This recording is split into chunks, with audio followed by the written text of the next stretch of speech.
Hello everyone, let's talk teacups.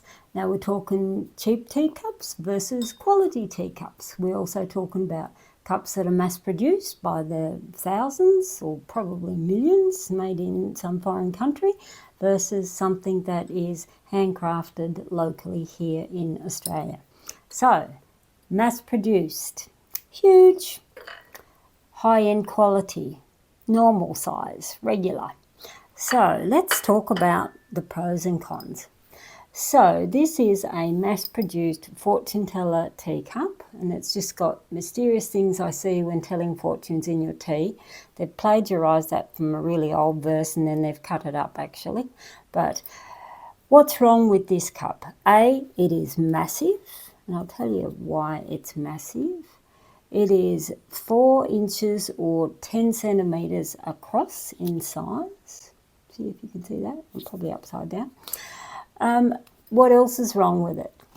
It'd be great if you can see what else is wrong with it. I'll wait a second before I tell you and see if you can see what else is wrong with that cup.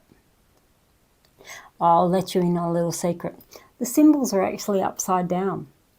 So when they've designed this cup, obviously they're looking at symbols and they're probably thinking you're looking upside down like so in your cup.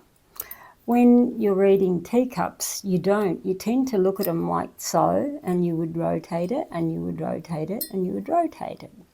So your symbols in this is upside down. The only tiny little bits of gold is in the bottom, so there's nothing else.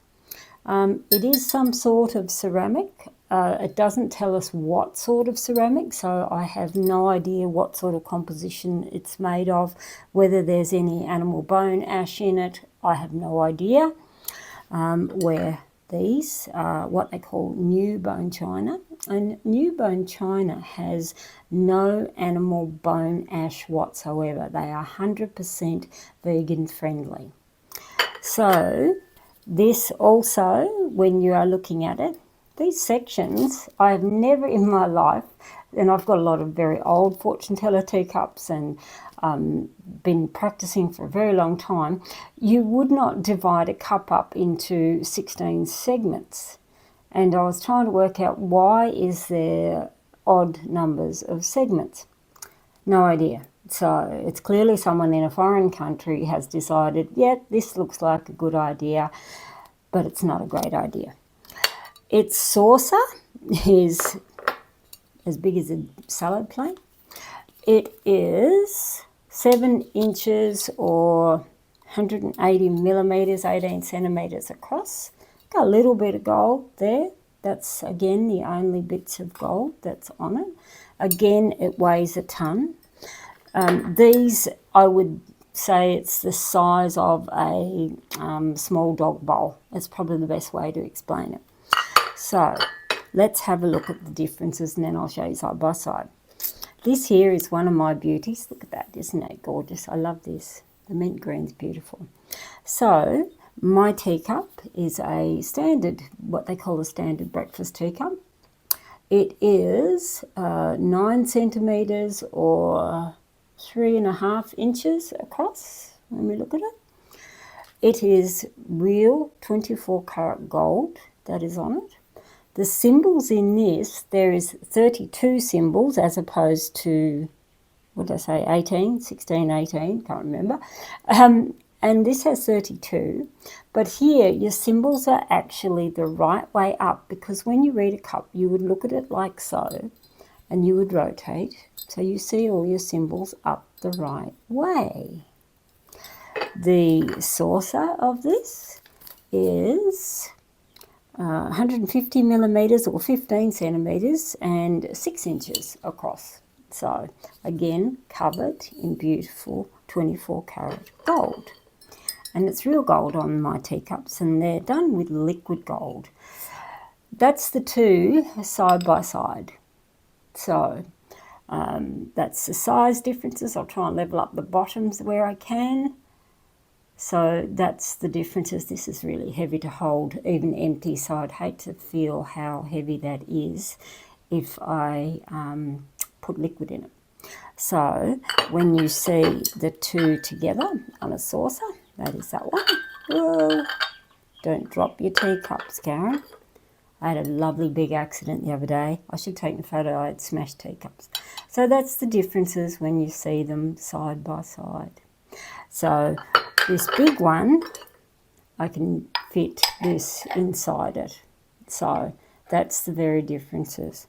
So it really comes down to, do you want mass-produced that is big as a small dog bowl, weighs a ton, symbols are upside down, strange amounts of segments that I haven't seen before, or do you want high-end, hand-done, real 24 karat gold, fine new bone china?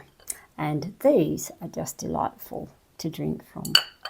So I hope that's just a little bit of education of mass produce versus hand done singularly. I do my teacups here in Melbourne, and I do them all myself, and I'm up all hours of the day and night, 24/7. I fire them in my own kiln, and I am monitoring each and every one of them for quality control. They are not just pumped out in a factory somewhere in a foreign country. So I hope that helps you have a look at it. Oh, before I forget, there's another thing. This is the booklet thing that comes with the mass produce. Well, I shouldn't say a booklet, it's just a leaflet, and it's only just a couple of pages that tells you that, and that tells you that, and they're very generic. They're actually not even giving you any negative or positives. For instance, they've got here apple, a desire to better oneself. Traditional teacup reading, any fruit or vegetables means great areas of abundance. And they've got birdcage, take care with family affairs and finances. Not sure where that come from either. So where mine come with a full booklet, and you will have your images, you'll have negatives and positives. You also get with mine little gold spoons with the little crystals on them. And you also get my two personal blends. This one's a beautiful black tea blend, and there's enough in there for probably about 10 teacups. And that one's a green tea blend, which is really beautiful as well. So the full kit in mine, straight out of the box, you can start tea leaf reading. You don't have to find tea, loose leaf tea, if you don't have it in the house. You also get with mine a full course, which is an online video course that you can sit and watch in your pajamas over and over and over again. So straight out of the box, you can become a tea leaf reader.